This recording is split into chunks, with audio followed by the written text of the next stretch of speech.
Hey guys, today we're gonna talk about how Bitcoin works. So it works on a blockchain. Bitcoin is a network that runs on a protocol known as blockchain. While it does not mention the word blockchain, a 2008 paper by a person or people calling themselves Satoshi Nakamoto first described the use of a chain of blocks to verify transaction and engender trust in a network. The blockchain has since evolved into a separate concept, and thousands of blockchains have been created using similar cryptographic techniques. This history can make the nomenclature confusing. Blockchain sometimes refers to the original Bitcoin blockchain. At other times, it refers to blockchain technology in general, or to any other specific blockchain, such as the one that powers Ethereum. Any given blockchain consists of a single chain of discrete blocks of information arranged chronologically. In principle, the information could include emails, contacts, land titles, marriage certificates, or bond trades. In theory, any type of contact between two parties can be established on a blockchain as long as both parties agreed on the contract. This takes away any need for a third party to be involved in any contract and opens up a world of possibilities, including peer-to-peer financial products such as loans or decentralized saving and checking accounts, wherein banks or any intermediary are irrelevant. Blockchain's versatility has caught the eye of governments and private corporations. Indeed, some analytics believe the blockchain technology will ultimately be the most impactful aspect of the cryptocurrency craze. In Bitcoin's case, the information on the blockchain is mostly transactions. Bitcoin is really just a list. Person A sent X Bitcoin to person B, who sent Y Bitcoin to person C, etc. By telling this transaction up, everyone knows where individual users stand. It's important to know that these transactions do not necessarily need to take place between humans. Bitcoin blockchain networks create vast possibilities for the Internet of Things. In the future, we could see systems in which self-driving taxis or Uber vehicles have their own blockchain wallets. The passenger would send a cryptocurrency directly to the car, which would not move until the funds were received. The vehicle would be able to assess when it needs fuel and use its wallet to facilitate a refill. Post-trust. Despite being absolutely public, or rather because of that fact, Bitcoin is extremely resistant to tampering. A Bitcoin has no physical presence, so you can protect it by locking it in a safe or burying it in the woods. In theory, all a safe would need to do to take it from you would be to add a line to the ledger that translates to "You paid me everything you have." A related worry is double spending. If a bad actor could spend some Bitcoin, then spend it again, confidence in the currency value would quickly evaporate. To achieve a double spend, the bad actor would need to make up 51% of the mining power of Bitcoin.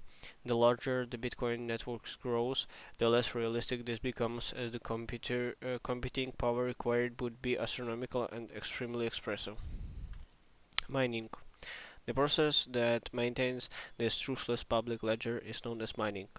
Undergirding the network of Bitcoin users who trade the cryptocurrency among themselves is a network of miners who record these transactions on the blockchain.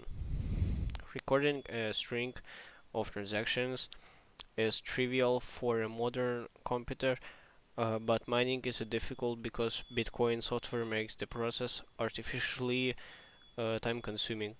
Without the added difficulty, people could spoof transactions to enrich themselves or bankrupt the other people. They could lock the fraudulent transactions in the blockchain and pile so many trivial transactions on top of it that untangling the fraud would become impossible.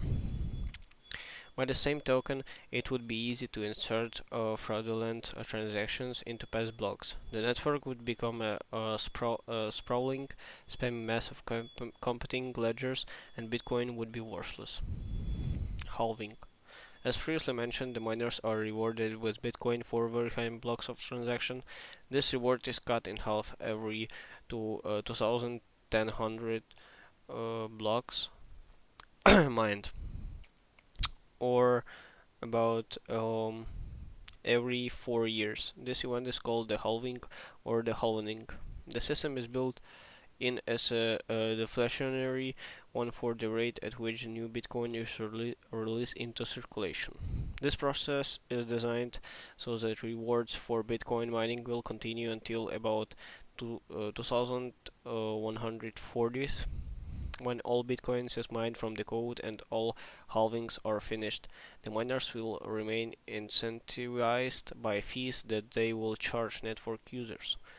The hope is that healthy competition will keep fees low. This system drives up Bitcoin's stock to flow ratio and lowers its inflation until it's eventually zero. After the third halving that took place on May 11, 2020, the reward of each block mined became 6.25 Bitcoins. Hashes.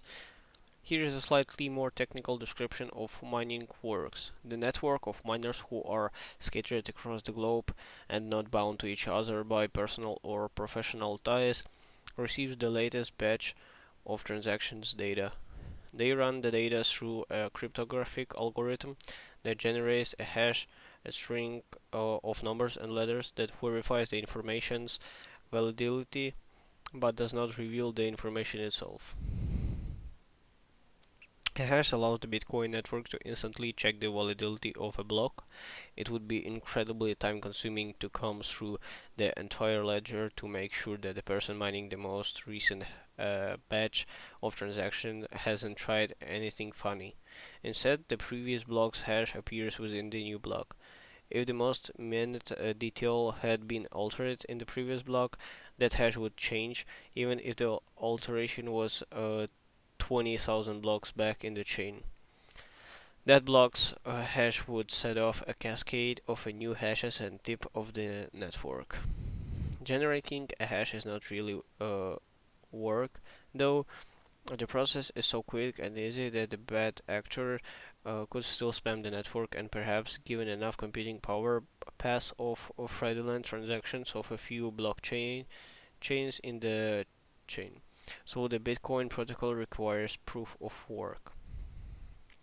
The mined block will be broadcast to the network to receive confirmations, which take another hour or so, although occasionally much longer to process. Depending on the kind of traffic the network is receiving, Bitcoin protocol will require a longer or shorter string of zeros, adjusting the difficulty to hit a rate of one new block every 10 minutes. As of November 2021, the current difficulty is around 22.455 trillion, up from 1 in 2009. As this suggests, it has become significantly more difficult to mine Bitcoin since the cryptocurrency launched a decade ago.